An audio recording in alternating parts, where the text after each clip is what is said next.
जय हिंद दोस्तों, आप सभी का बहुत स्वागत करता हूं। दोस्तों, आज के इस वीडियो में कुछ प्रमुख जानकारी आप लोगों के साथ शेयर करना चाहता हूं। आज के इस वीडियो में हम लोग बात करने वाले हैं आगामी विधानसभा सत्र के बारे में, जो 1 और 2 दिसंबर को गवर्नमेंट को द्वारा छत्तीसगढ़ सरकार के द्वारा बुलाया जाएगा।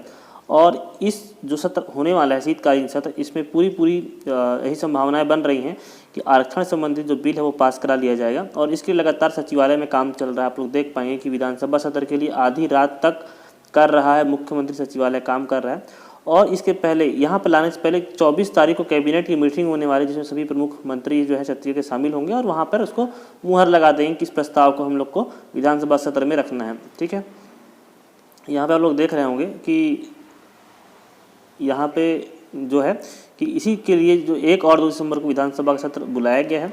और सत्र में पेश होने वाले विधेयकों और मुख्यमंत्री के भाषण की तैयारियों के लिए मुख्यमंत्री जो सचिवालय है वो आधी रात तक काम कर रहा है। अब इसमें बताया जा रहा है कि आगे खबर चलते हैं दोस्तों, कि सचिवालय आधी रात तक काम कर रहा है और आरक्षण पर संशोधन विधेयकों का प्रारूप लगभग तैयार हो गया। ठीक है, जो भी करना है गवर्नमेंट को वो लगभग पूरी तरह से तैयार हो गया है। और 24 नवंबर को जो मीटिंग होने वाली है उस पर इसकी मंजूरी भी दे दी जाएगी। ठीक है, अब एक वरिष्ठ मंत्री ने बताया है दैनिक भास्कर की रिपोर्ट जो मैं आपको दिखा रहा हूँ कि राज्य सरकार आरक्षण को लेकर बहुत गंभीर है। परिस्थितियों को देखते हुए तय हुआ है कि आरक्षण अधिनियम में जिन प्रावधानों को उच्च न्यायालय में रद्द कर दिया गया है उसे कानून के जरिए प्रभावी किया जाए। मतलब जो हाईकोर्ट ने रद्द कर दिया है उसके फैसले को पलटने की पूरी तैयारी हो चुकी है और कानून के जरिए उसको फिर से प्रभावी करना, ताकि जो वैकेंसीज हैं, जो भर्तियाँ हैं, वो फिर से चालू हो सकें। ठीक है, और गवर्नमेंट ने, मंत्री ने क्लियर कर दिया है कि इसके लिए हम विधेयक ला रहे हैं, 2 दिसंबर को इसे पारित कर लिया जाएगा।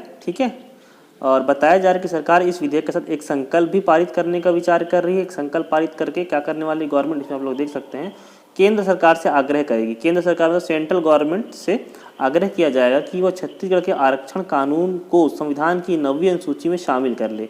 ठीक है, अब दोस्तों आप लोग को पता होगा, जो इस संबंध में तैयारी वगैरह करते हैं, तो संविधान में कुल मिलाकर के अभी वर्तमान समय 12 अनुसूचियाँ हैं। ठीक है, और जो ये 9वीं अनुसूची की बात हो रही है ये बहुत इंपॉर्टेंट है। 9वीं अनुसूची में शामिल करने से होता क्या है, अभी झारखंड में भी इसी प्रकार का आरक्षण का कानून है, उसको भेजा गया है केंद्र में, ताकि 9वीं अनुसूची में उसको शामिल कर लिया जाए।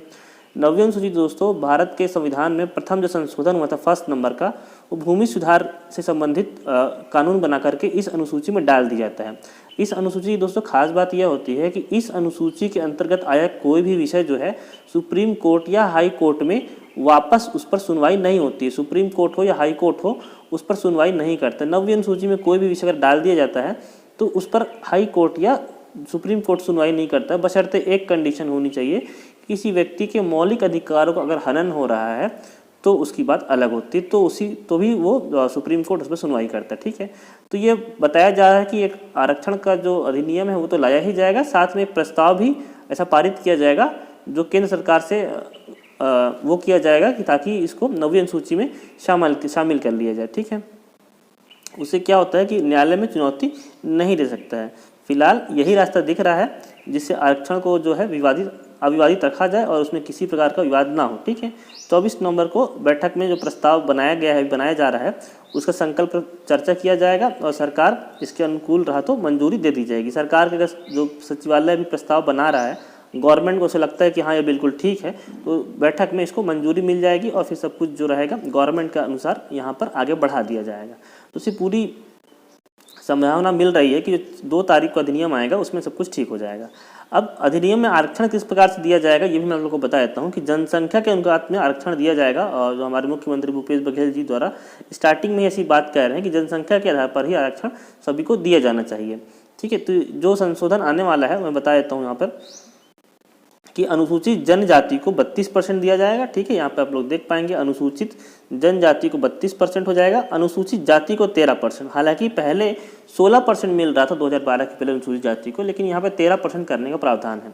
और 50% जो आबादी अधिक है यहाँ पे ओबीसी की आबादी है, उनको मंडल आयोग ने सिफारिश की थी कि 27% आरक्षण ओबीसी को मिलना चाहिए। हालांकि केंद्र में 27% ही दिया जाता है, तो 27% यहाँ पर दे दिया जाएगा ओबीसी को। इस प्रकार का प्रस्ताव कुछ बनाया जा रहा है। इसके अलावा केंद्र जो कर रहा है तो 10% जो है वो आरक्षण रहेगा, वो ईडब्ल्यूएस को रहेगा। ठीक है, तो इस प्रकार का अगर आरक्षण लागू हो जाता है तो यहाँ पे छत्तीसगढ़ में जो आरक्षण की सीमा है बहुत ही ज़्यादा बढ़ने वाली है। देखिए यहाँ पर 32%, अगर यहाँ पे 32 लिख दें ठीक है, 13% मिल जाएगा एससी को मिल जाएगा, ठीक है 13%।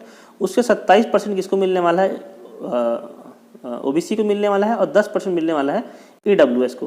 तो अगर आप लोग इसको जोड़ेंगे तो लगभग छत्तीसगढ़ में जो आरक्षण की सीमा है वो यहाँ पर पहुँच जाएगी 3 और 1 4 2 6 7 8 82%, ठीक है। छत्तीसगढ़ में लगभग 82% जो आरक्षण है वो हो जाएगा अगर जो कैबिनेट इस प्रकार का प्रस्ताव ला रही है और ये विधानसभा में पारित होने के बाद केंद्र में चला जाता है। अगर केंद्र इसको 9वीं अनुसूची में डाल देता है तो ठीक है, अदरवाइज इसको किसी न किसी हाई कोर्ट या सुप्रीम कोर्ट फिर से चैलेंज किया ही जाएगा, ठीक है। अब देख पाएंगे यहाँ पर दोस्तों कि अनुसूचित जाति जो वर्ग का विवाद है ये स्टार्टिंग से ही चल रहा है कि जो एससी कैटेगरी है उनको यहाँ पे आरक्षण थोड़ा सा कम हो जाता है, क्योंकि 2012 तक उनको 16% मिल रहा था, ठीक है, और 2012 में बदलाव जब बढ़ाया गया था तो उनको 12% कर दिया गया था। तो 12% से अगर उनको फिर से 16% मिल जाता है, अगर 3 और बढ़ा देते हम 82 में, तो लगभग ये जो आरक्षण है अगर इनको फिर से 16% दिया जाता है एससी को, तो लगभग जो 85% कितना हो जाएगा, छत्तीसगढ़ में जो आरक्षण है वो 85% हो जाएगा। अगर पुनः एससी कैटेगरी के अभ्यर्थियों को बढ़ाया जाता है आरक्षण तो 85% जो आरक्षण है वो इस प्रकार से हो जाएगा। तो आप लोग समझ पा रहे होंगे पूरा खाका तैयार हो गया है। 24 नवंबर को जब कैबिनेट की मीटिंग होगी तो उस पर मुहर लगा दी जाएगी और 2 तारीख को विधानसभा में ये जो प्रस्ताव है वो पारित हो जाएगा। उसके बाद ये जो गवर्नमेंट जॉब है, जो वैकेंसीज है वो आना स्टार्ट हो जाएंगी, और आना स्टार्ट हो जाएंगी तो आप लोग को सारी चीज़ें क्या होंगी, यहाँ पे जॉब देखने के मिलेंगी, आप लोग उसमें अप्लाई कर पाएंगे और सारी चीज़ें बढ़िया रहेंगी। तो दोस्तों होप सो आपको सारी चीज़ें समझ में आ गई होंगी। मिलता हूँ आपसे अगले वीडियो में, तब तक धन्यवाद, जय हिंद।